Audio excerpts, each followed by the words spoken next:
মাদ্রাসায় ইসলাম শিক্ষা পড়াচ্ছে এক হিন্দু। চিন্তা করতে পারে কোথায় পৌঁছিয়েছে? মাদ্রাসায় ইসলাম শিক্ষা যদি একটা হিন্দু পড়ায়, বাকিগুলোর অবস্থা কি? দেশটা কোথায় পৌঁছিয়েছে যে জাতীয় মসজিদের ইমাম পর্যন্ত পালিয়েছে।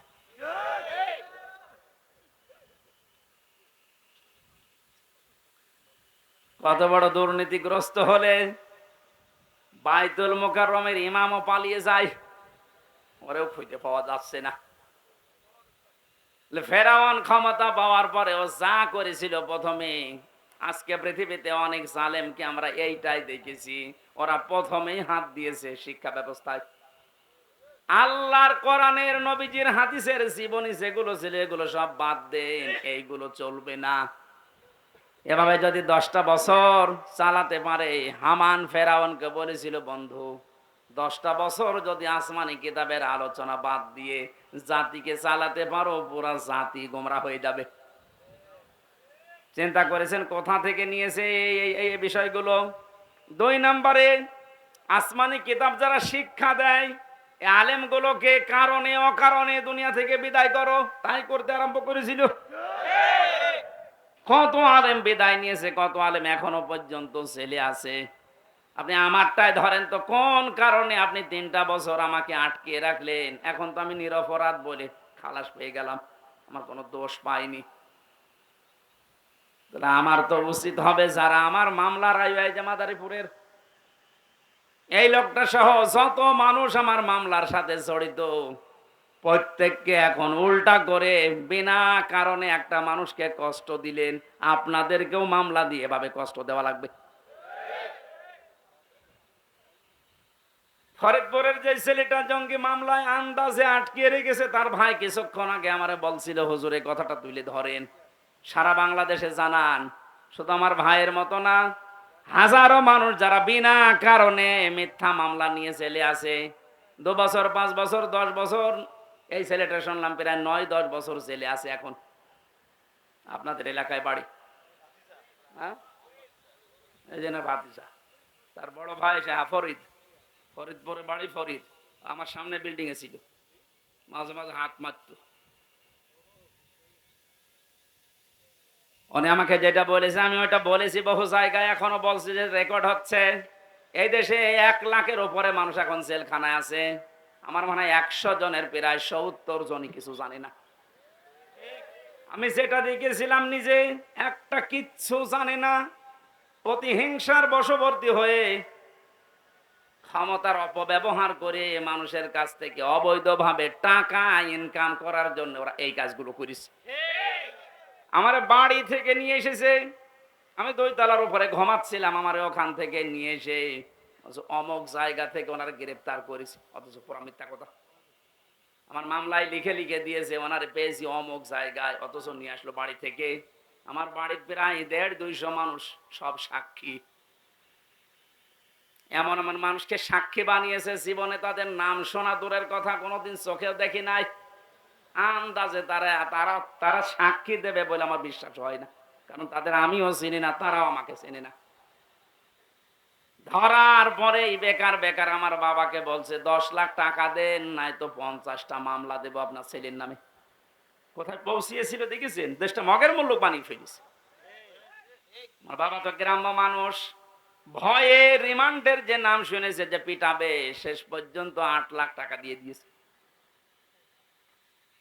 এই মামলা যেদিন খারিজ হয়ে গেল, ওই দিন আমি কল দিয়েছিলাম মামলার আয়ুকে। আমি এতদিন ওরে স্যার বলতাম, ও এখন উল্টো করে আমারে স্যার বলছে, যে হুজুর কান্নাকাটি করছিল, হুজুর মাফ করে দিন। কিসের মাফ? আগে ওই 10 লাখ টাকা ফেরত দে।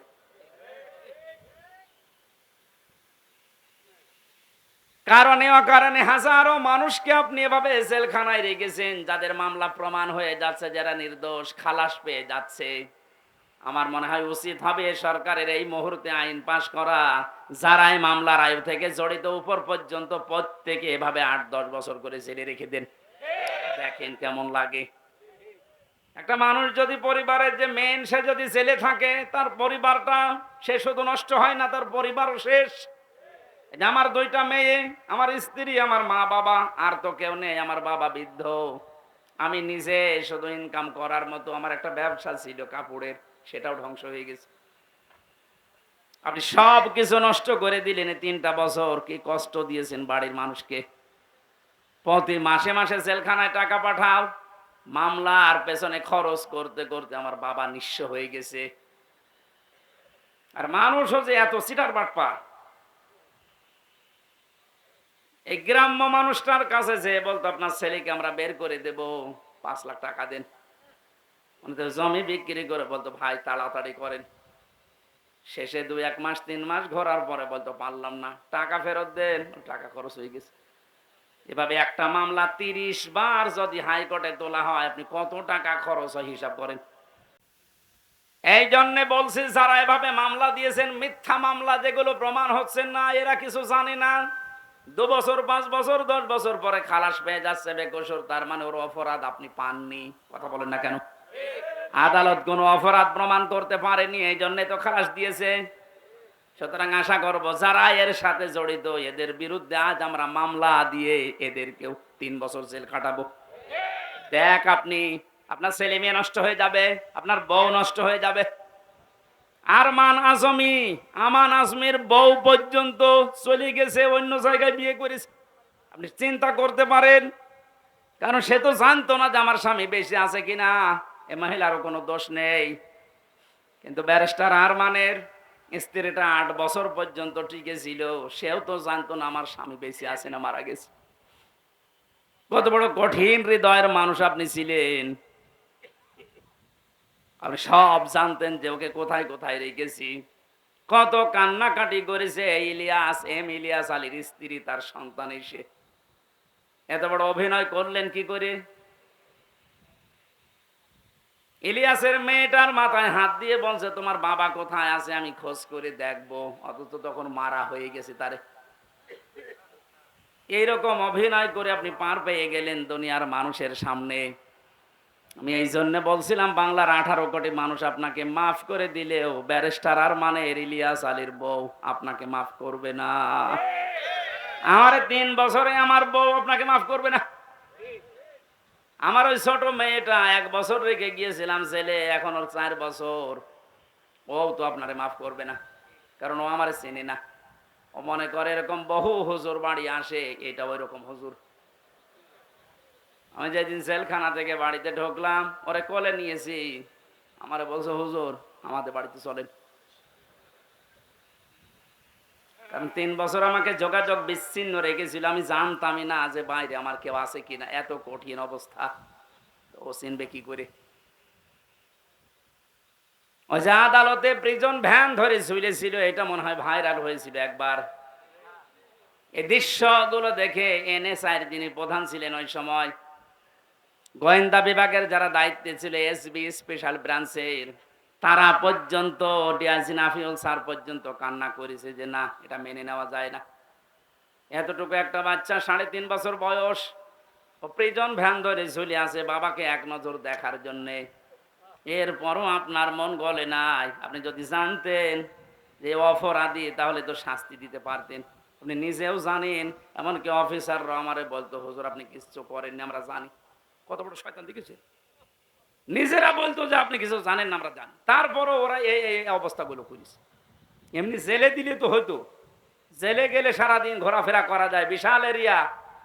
এরকম গ্রামের মতো 3-4 গ্রাম মিলে একটা জেলখানা, কাশিমপুর কারাগার, এরকম 3-4 গ্রাম মিলে 1 2 3 4, এখানে সারাদিন যদি ঘোরাফেরা করেন মনে হবে বাড়ির মতোই আসি। বিকাল 5টার সময় তালা লাগিয়ে দেয়, সকাল 7টায় আবার খুলে দেয়। বিভিন্ন মানুষের সাথে দেখা হয়, জেল খাটা ঝামেলা না, খাবারের সমস্যা আছে। কিন্তু আমাদের আর মাওলানা মামুনুল হককে যা করেছে, 24 ঘন্টা ফাঁসির কন্ডেম সেলের ভেতরে তালাবদ্ধ রাখে।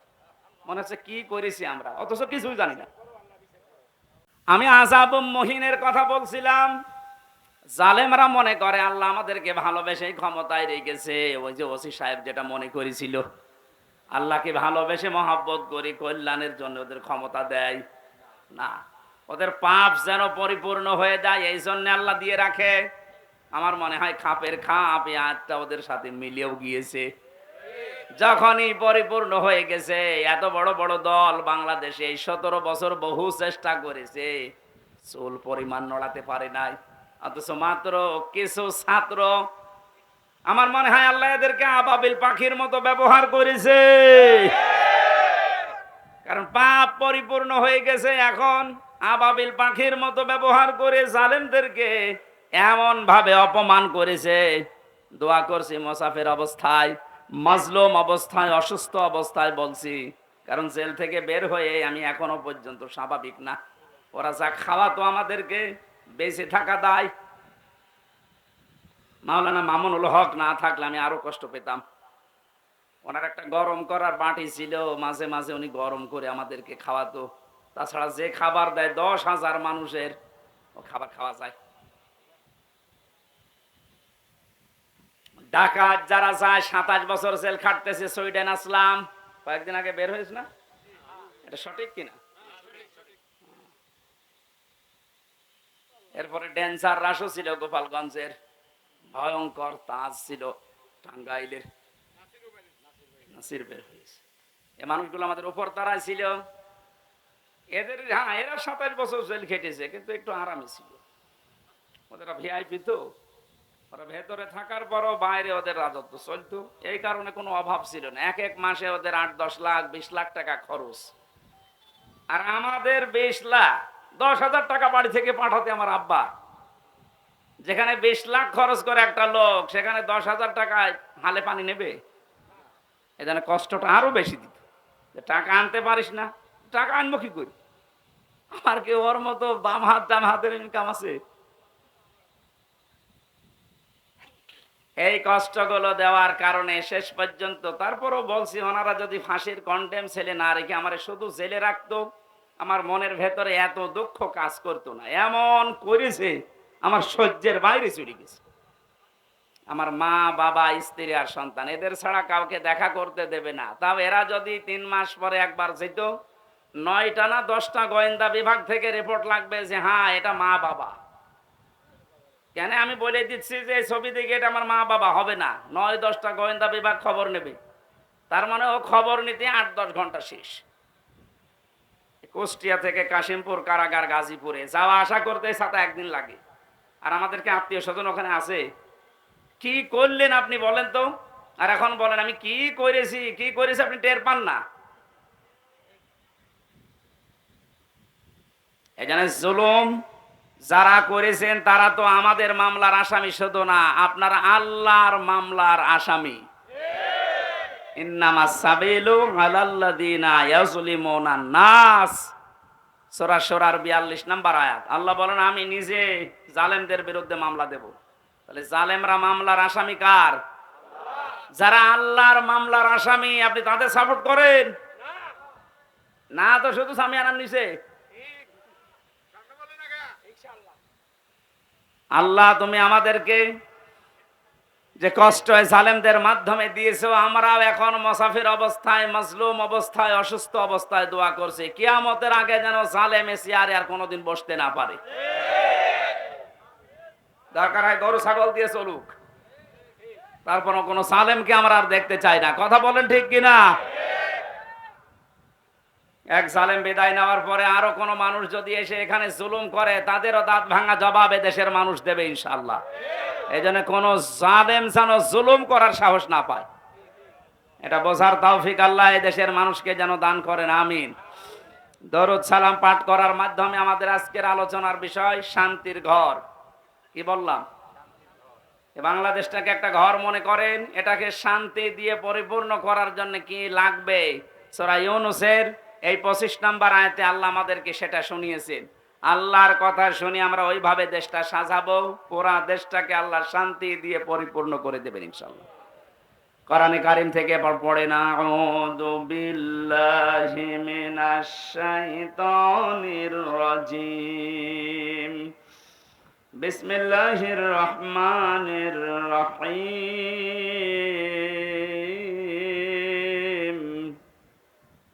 ওয়াল্লাহু ইয়াদউ ইলা দারিস সালাম ওয়া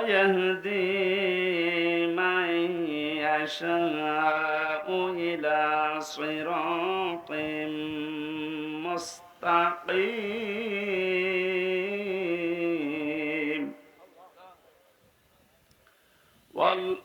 লিল্লাযীনা আহসানুল হুসনা ওয়া জিয়াদা।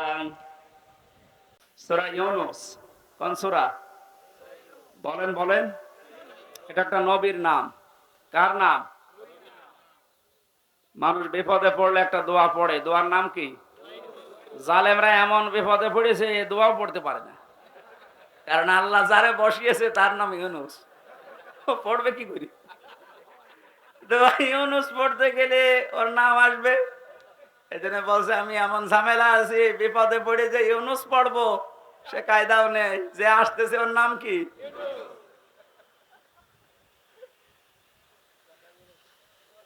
সূরা ইউনূসের একটা মাত্র আয়াত আর একটা আয়াতের খণ্ড বিশেষ আমরা পড়েছি। এটা 10 নাম্বার সূরা কোরআনে কারিমে, মক্কায় নাজিল হয়েছে। আয়াত আছে 109টা, রুকু আছে 11টা। 25 নাম্বার আর 26 নাম্বার আয়াতের প্রথম অংশটা আমার আলোচনার বিষয়। আজকে আমি কোরআন দিয়ে সাজিয়েছি, এটা শান্তির ঘর। কিসের ঘর? ঘরটা যদি শান্তির হয় এ পৃথিবীর মানুষের হায়াত বেড়ে যাবে। এই যে আমরা পুরুষ মানুষ যারা আছি, বাইরের জীবন থেকে যখন সাংসারিক জীবনে আসি, ঘরটা যদি শান্তির ঘর হয়, আল্লাহ পাক আমাদেরকে ওই দোয়াও শিখিয়েছেন যে আমার কাছে এই দোয়াটা করো, রব্বানা হাবলানা মিন আজওয়াজিনা ওয়া যুররিয়াতিনা কুররাতা আয়ুনিন ওয়াজআলনা লিল মুত্তাকিনা ইমামা। আল্লাহ পাক বলেন, বান্দারা আমার কাছে বল, হে আমাদের রব, তুমি আমাদেরকে বউ দাও, সন্তান আদি দাও, এমন সন্তান এমন স্ত্রী আমাদের কপালে তুমি তৈরি করে দাও যেগুলো দেখলে আমাদের চোখ শীতল হয়ে যায়। ফরিদপুরবাসী এমন বউ দরকার যে বউ দেখলে আমাদের চোখ শীতল হয়ে যায়, অন্যদিকে আমাদের মন আর না যায়।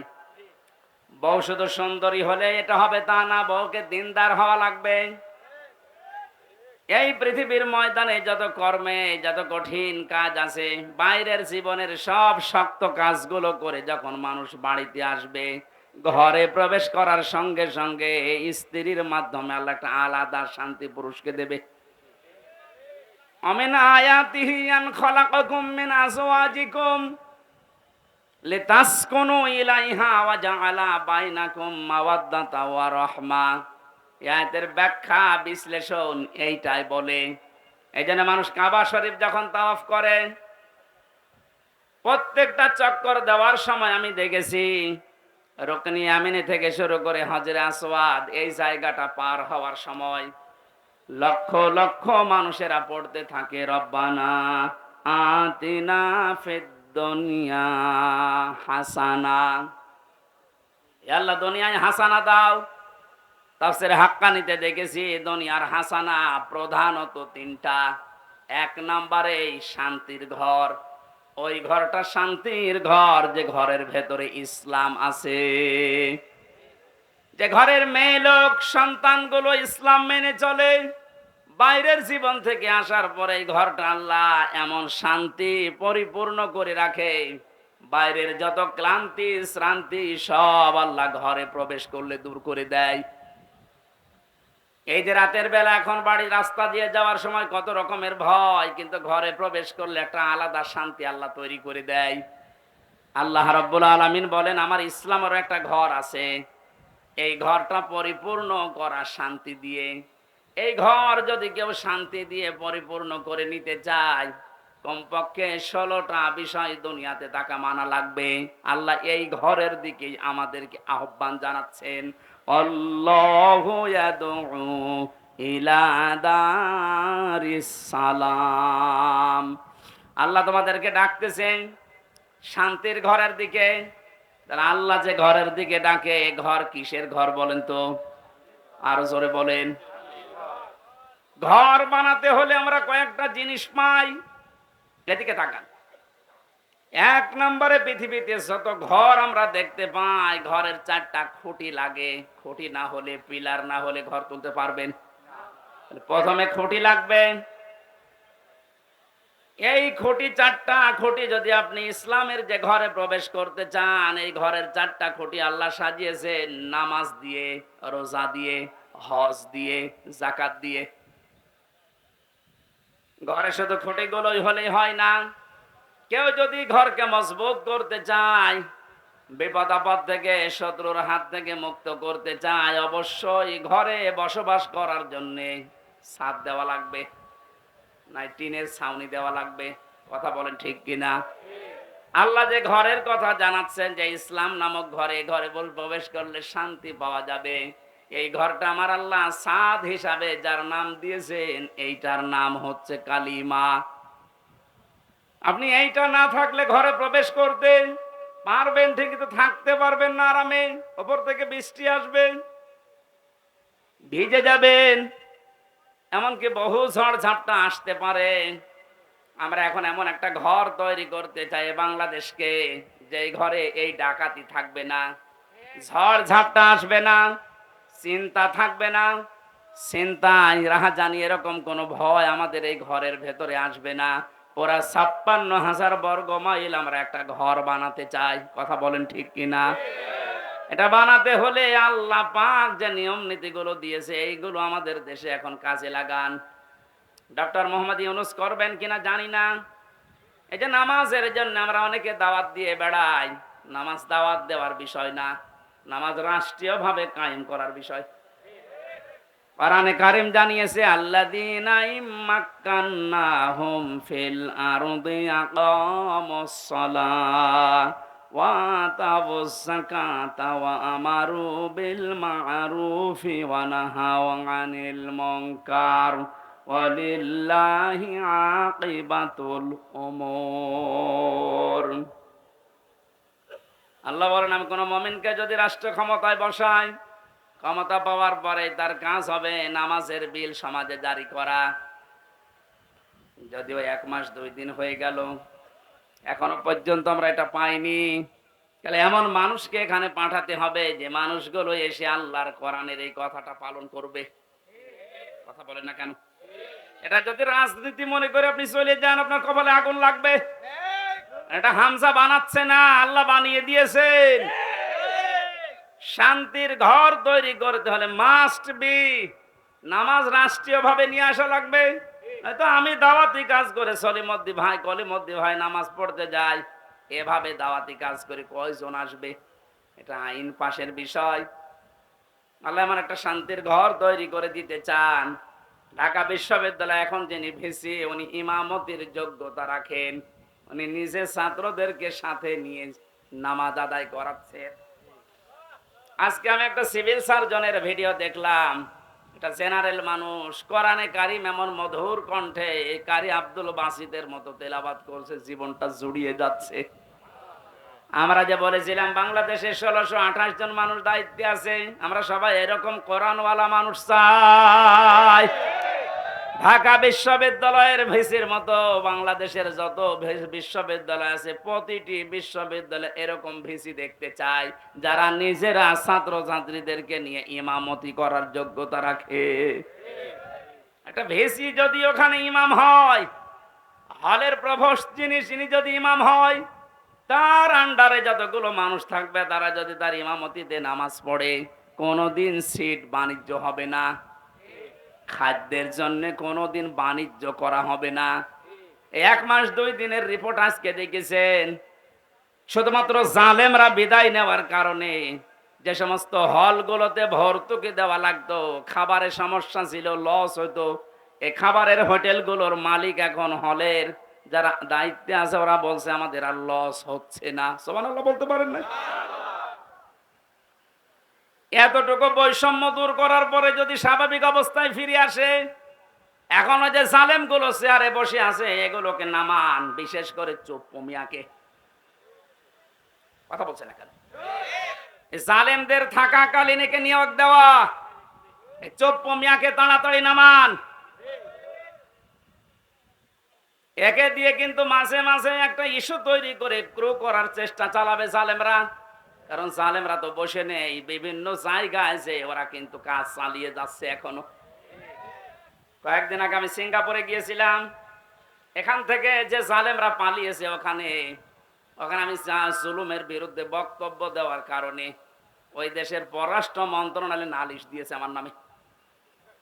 বলেছে ওনার দেশে মামলা আছে, আর উনি এসে এদেশে বক্তব্য দিল। ওই দেশে যারা দায়িত্বে আছে ওরা খোঁজ খবর নিয়ে এই 2-3 দিন আগে যেহেতু মামলাটা ঢিসমিস হয়ে গেছে, এখন ওরা বিপদে আছে। আরে বেটা, ওরে আদালত থেকে তো বেকসুর খালাস দিয়েছে, ওর কোনো দোষ নেই।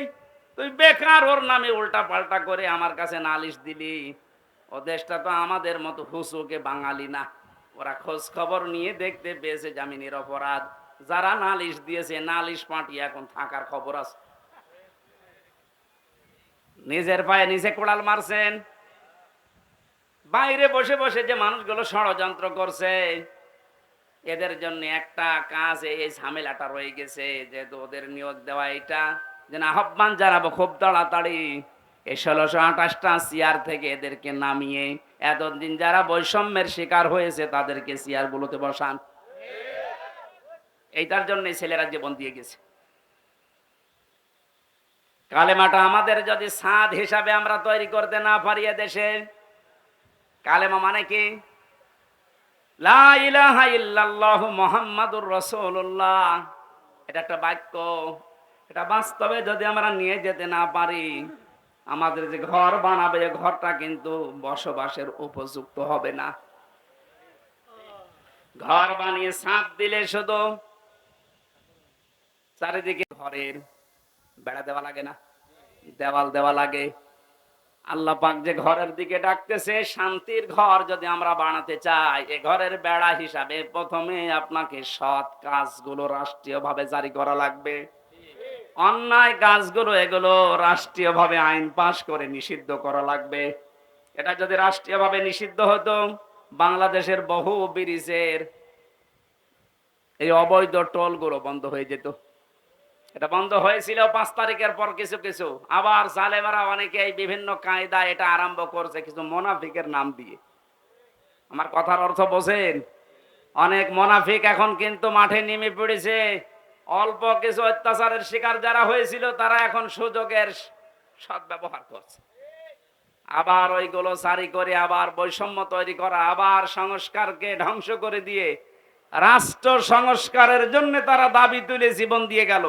এখন যদি আমি আবার রাষ্ট্রের ভেতরে ভেজাল বাঁধান, আপনাকে আবার আমাদের সংস্কার করা লাগবে। যেন আমরা বেড়া দিতে চাই, এমন বেড়া যে বেড়া থাকলে কোনোদিন বেড়া টপকিয়ে ঘরের মানুষকে আক্রমণ করতে পারবে না বাইরের লোক। সৎ কাজের আদেশগুলো এটা সোনা মধু করার বিষয় না, এটা আইন পাশের বিষয়। সামাজিক জীবন ঠিক করা লাগবে জ্বালানা হিসাবে। ঘরে জ্বালানা লাগে, ভেন্টিলেটর লাগে। পারিবারিক জীবন ঠিক করা লাগবে এই ঘরকে মজবুত করার জন্য। পারিবারিক জীবন ঠিক করার সেই সর্বপ্রথম যেখান থেকে বিয়ে করে মানুষ শুরু করে ওখান থেকে ইসলামকে নিয়ে যান। বাংলাদেশে বহু জায়গায় বিবাহের ক্ষেত্রে দেখা যায় হারাম কাজ দিয়ে বিয়ে আরম্ভ হচ্ছে। অনেক ছেলে তার বাবাকে সহ দেখতে যায় মেয়ে। কোথায় পেয়েছেন এটা? ওই মেয়েটাকে আপনি বিবাহ করবেন, আপনার জন্য দেখা যায় যাচ্ছে একবার, আপনার বাবার জন্য দেখা যায় যাচ্ছে বিয়ের আগে। এই কথা বলেন না কেন? বিয়ের আগে যে আপনি তাকে দিয়ে দেখাচ্ছেন, এটা হারাম দিয়ে শুরু করছেন। অনেকে আবার দোলা ভাই নিয়ে যায়। এই যে পারিবারিক জীবনের যে বেড়াটা, যে জ্বালানাটা আমরা নষ্ট করে ফেলেছি আজ, এই জন্য মায়েদের পেটে এখন আর আব্দুল কাদের জেলানি আসে না। এক কথা বলছে না কেন? আসলে আজকেও কত মানুষ দোয়া চাচ্ছিল। আমি দিনের বেলা আজকে মাহফিল ছিল আমার মাগুরা শ্রীপুরে। কত মানুষ ছোট ছোট বাচ্চা নিয়ে এসে দোয়া চাচ্ছে। দোয়া করেন ছেলে যেন আব্দুল কাদের জেলানি হয়, অমুক হয়। আব্দুল কাদের জেলানি ছেলে এমনি হবে? আব্দুল কাদের জেলানি যে মায়ের পেটে এসেছিল, ওই মায়ের পেটের দিকে তাকান আর আপনার স্ত্রীর পেটের দিকে তাকান। এর পেট তো পরিমণির চাইতে খারাপ। এক কথা বলেন। সারা দেশের মানুষ দেখা শেষ, আর আব্দুল কাদের জেলানির মায়ের পেট তো ওইরকমই ছিল। ওনার জীবনে পড়তে গিয়ে পেয়েছি, মাকে একদিন জিজ্ঞাসা করছে, মা আমাকে পেটে রাখা অবস্থায় তুমি কোনো হারাম কাজ করেছিলে? মা তো মন খারাপ করে ফেলেছে। ডাক দিয়ে বলে, সন্তান আমার কি বললি? তোকে পেটে নিয়ে কোনো হারাম কাজ করবো মানে? হ্যাঁ, আমার মনে হয় তুমি আমার পেটে নিয়ে কোনো হারাম কাজ করেছিলে, নয়তো আমি যা পড়ি আমার কোনো পড়া মনে থাকতে চাই না। মা বলছে, বাবারে প্রশ্ন যখন করলি তোকে পেটে নিয়ে কোনো হারাম কাজ করেছি বলে আমার মনে হয় না, তবে একটা কথা আমার মনে আছে, আমার পেটে যখন তোর বয়স 9 মাস, কয় মাস, তোকে নিয়ে আমি বেড়াতে গিয়েছিলাম তোর নানির বাড়ি। উঠানের উপরে দেখলাম কিছু আচার রোদে শুকাতে দিয়েছে, ওইটা আমি তুলে খেয়ে ফেলেছিলাম। পরবর্তীতে জানলাম যে ওটা পাশের বাড়ির একজন রোদে শুকাতে দিয়েছে। ও বাবা আব্দুল কাদের, মানুষের জিনিস আমি না বলে খেয়েছি, আর এটা হচ্ছে চুরি। এটা কি? কারো জিনিস না বলে খাওয়া, না বলে নেওয়া, এর নাম চুরি। এর নাম কি? আরো জোরে বলেন। যেহেতু আমি চুরি করে ফেলেছি, ওই হারাম মালের প্রভাব তোর মেধার উপরে পড়েছে, এই কারণে তোর পড়া মনে থাকে না। ফরিদপুরের মা বোনেরা, আপনারা আছেন কিনা আমি জানি না, আপনার পেটে আব্দুল কাদের জেলানি, ফাতেমাতুজ জোহরা এমনি আসবে। তার সন্তান পেটে রাখা অবস্থায় মানুষের জিনিস না বলে খাওয়ার কারণে তাও ভুল করে মনে করেছিল আমার নিজের মায়েরটা। এই কারণে যদি মেধার উপরে সন্তানের প্রভাব পড়ে, আর আপনারা আমাদেরকে পেটে নিয়েছে যারা, ওরা কত কিছু না বলে খেয়ে হজম করে ফেলে। আমাদের পারিবারিক জীবনের যে এই যে বেড়াটা ছিল, দেওয়ালটা ছিল, এটা আমরা নষ্ট করে ফেলেছি। এখন আবার আরম্ভ করেন আস্তে আস্তে ভালো করার। একজন মহিলাকে 14 জন পুরুষ মানুষ দেখতে পারে, কিন্তু মুখমণ্ডল, হাতের কবজি আর পায়ের পাতা বাদ দিয়ে পুরা শরীর ঢেকে রাখা লাগবে। আর বাকি কারো সামনে তো মেয়েদের যাওয়া জায়েজ নেই। যে 14 জন পুরুষের সামনে আপনি যেতে পারবেন, তার ভেতরে আপনার বাবা, দুধ বাবা না, আপনার আপন বাবা হওয়া লাগবে, নাম ডাকা বাবা না। অনেকে ধর্ম বাবা পাতিয়েছে, তার সামনে কোনো পর্দা নেই, বাবা শাহজালাল, সব হালাল। এটা জায়েজ আছে? কিসের ধর্ম বাপ? আপনি শুধু যেতে পারবেন আপনার আপন বাবার সামনে, আপনার নিজের ছেলের সামনে, বোনের ছেলের সামনে, মেয়ের জামাইয়ের সামনে। মেয়ের জামাই মানে কি? মেয়ের স্বামী যেটা, ওটা আপনার জামাই। তো এটা আবার এই এলাকা অনেকে বোঝে না। চট্টগ্রামে আবার ও স্বামীকে বলে জামাই, আর এক ভেজাল। এই জন্য বলছি, মেয়ের যেটা স্বামী ওইটা তো আপনার জামাই হয় সম্পর্কে, তার সাথে আপনি দেখা করতে পারবেন শাশুড়ি হিসাবে, কিন্তু মুখমণ্ডল, হাতের কবজি, পায়ের পাতা, এ পুরা শরীর ঢেকে রাখা লাগবে। মাথার চুল নিজের মেয়ের স্বামী ওই জামাইকে দেখানো যায়জ নেই। কিন্তু অনেক শাশুড়ি চুলে শ্যাম্পু করে দেখায় যে বাবাজি। শেষ পর্যন্ত অনেক শাশুড়িকে নিয়ে জামাই যে পালিয়ে গেছে, এ বাংলাদেশে নেই। আমাদের এই বেড়া এমন নড়বড়ে হয়ে গেছে, এ বেড়া দিয়েছে এসে ঢুকে পড়ে। এ বেড়ায় শান্তি আসবে? শুধু এ দেওয়াল গুলো না, বেড়া গুলো না, এরপর আবার জালানা আছে। এই জালানা গুলোর নাম আল্লাহর কোরআনে আমি বিভিন্ন জায়গা থেকে মিলিয়ে পেয়েছি। অর্থনীতির জালানা লাগানো লাগবে, সাংস্কৃতিক জালানা লাগানো লাগবে। আর সাংস্কৃতিক জগৎটার জালানা আমরা এমন ভাবে খুলে দিয়েছি, ভারতের আগ্রাসন, আকাশ সংস্কৃতির নামে এমন এমন কিছু আসে। এখন শুনলাম যে নাকি ভারতের এই 36টা চ্যানেলের অনেকগুলো চ্যানেল বন্ধ হয়েছে। আমি জানি না, এটা আইন পাশ করে এই মুহূর্তে বন্ধ করে দেওয়া দরকার। কোন শিক্ষা নেই এই চ্যানেলগুলোতে, বিশেষ করে star Jalsha, star plus, Zee plus, Zee Bangla. কি শেখেন এখান থেকে? শুধু তালাতালি করা আর এর কথা ওর কাছে লাগানো। ডক্টর মোহাম্মদ ইউনুস একটা নবীর নাম, এরপর আবার মোহাম্মদ, দুইটা। আপনি ডক্টর মানুষ, অনেক শিক্ষিত মানুষ, আশা করব বাংলার জনগণ আশা করে আছে 96% মুসলমান। আপনি তাড়াতাড়ি আইন পাশ করে ভারতের এই 36টা চ্যানেল বন্ধ করে দিন। কারণ ভারতের এত বড় দেশে বাংলাদেশের একটা চ্যানেলও চলে না। একটা চ্যানেল চলতো তাও আংশিক, এটিএন বাংলা, বাকি একটাও চলে না। আমি তো বহুদিন ভারতে থাকতাম, অথচ 36টা চ্যানেল চলছে এই দেশে। তাও শিক্ষামূলক কিছু দেখলে দেখা যায়, সব আকাশ সংস্কৃতির নামে এমন এমন কিছু দেখায় আমার মনে হয় বাবা আর মেয়ে এক জায়গায় বসে দেখলে দুইজনই অজ্ঞান হয়ে যাবে। এ কথা বলছে না কেন? তাহলে এই জ্বালানাটা, এই যে সাংস্কৃতিক জগতের জ্বালানা, অর্থনীতির জ্বালানা, সামাজিক জীবনের জ্বালানা, এই জ্বালানাগুলো ঠিক করার দরকার না? এ নেওয়া লাগবে কোরআন থেকে। সব ঔষধ এখানে দেওয়া আছে। অনুনাজ্জিলু মিনাল কোরআনি মা হুয়া শিফাউ ওয়া রাহমাতুল লিল মুমিনিন। এ কোরআন নাযিল করার ধারাবাহিকতা, এমন এমন বিধান আমি দিয়েছি যেটা মুমিনদের রোগ মুক্তির কারণ হবে। এ সমস্ত বিষয়গুলো যেহেতু রোগ দিয়ে ভরা, এই জ্বালানাগুলো ভেন্টিলেটর লাগে, এগুলো আমরা ঠিক করব। এগুলো মুআমালাত, মুআশারাত, মানুষের সাথে কথা বলতে হলেও আপনি বাইরে থেকে কথা বলবেন, যখন হাসি মুখে বলবেন। মোবাইলে যখন কথা বলবেন এমন নরম ভাষায় বলা লাগবে যেন এক একটা কথায় সাদগা দেওয়ার মতো সওয়াব হয়। এই বিষয়গুলো দিয়ে যদি আমরা ঘর, জালানা, দরজা, আকাশে যে ছাদ, টিনের ছাদ হোক, আর এমনিতে চুনসুরকির ছাদ হোক, এই ছাদগুলো যদি কোরআনের আয়াতগুলো দিয়ে, হাদিসগুলো দিয়ে আমরা বানাতে পারি, এইরকম বাংলাদেশের ৫৬,০০০ বর্গ মাইলের ঘরে ঢুকলে আপনি আসলেই শান্তি পাবেন। আল্লাহু ইয়াহদি মাইয়াশাউ ইলা সিরাতিম মুস্তাকিম। আল্লাহ যাকে ইচ্ছা তাকে সরল পথের দিশা দেন। আমরা যদি এভাবে ঘরে প্রবেশ করতে পারি হেদায়েতের সহকারে, লিল্লাযিনা আহসানুল হুসনা ওয়া জিয়াদা। আল্লাহ যদি জিয়াদাতুন না দিত, এখানে দুই পেশ আছে। এ তানবিনের অর্থ পেয়েছি আমি তাফসিরে ফি জিলালিল কোরআনে।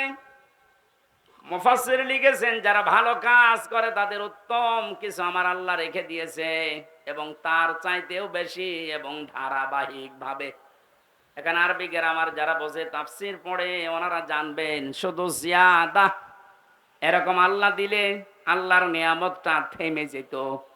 আল্লাহ যদি জিয়াদা তুন দিয়েছেন, আল্লাহ রাব্বুল আলামিন এরকম শান্তির ঘর তৈরি করে যারা সত্যি প্রবেশ করতে পারবে, যারা হেদায়েত সহকারে দুনিয়ার জীবনটা শেষ করতে পারবে, এদের যে নিয়ামত আল্লাহ দেবেন এটা শুধু শেষ না, এটা অব্যাহত থাকবে।